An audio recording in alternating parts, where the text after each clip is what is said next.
Just this summer, I took 7 of my family members to Europe, and it was the first time in 20 years I was able to book 7 tickets in business class to go to Europe. That's because business travelers simply are not flying. They're not paying full price for those tickets. So the airlines are opening up seats to those with frequent flyer miles, which is good for consumers if you have that risk appetite. But certainly plenty of headwinds that the airlines are facing before they can get those business travel numbers up. Do you think that business travel will return, and is that key for certain cities over others, like New York, for example?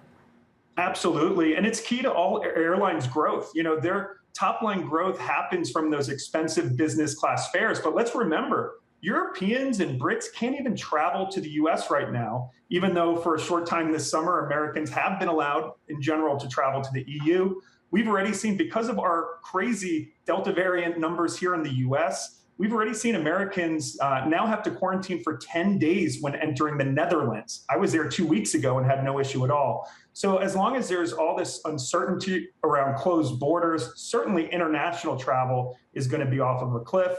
And all those return to office plans that are getting pushed back, those are also going to suppress business demand. So, in addition to the CDC adding countries like Jamaica to its level 4 list, I think there are a lot of issues facing passengers, and we're going to see more and more cancellations and changes.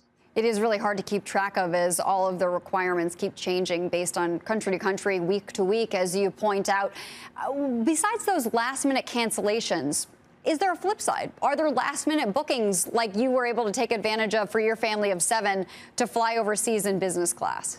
Absolutely. And what I would tell people who are, scared about the U.S. numbers, I've been in Europe several times this summer. Vaccination rates are high. Hospitalizations are low. If you go to Miami today and you get sick or break your leg, you're going to have a hard time getting a hospital room. So for people who want to travel and do it safely, you can go to Europe, and the fall is an amazing time. There's incredible frequent flyer award ticket availability, so you can finally burn those miles that have been accumulating. And your risk is much lower, especially since in Europe it's easy to walk around, eat outside. So I encourage travelers to think a little bit differently when trying to assess their actual risk when traveling. As you're speaking here, this just brought up a new question, top of mind. I don't think I've ever bought travel insurance when I've traveled overseas or otherwise.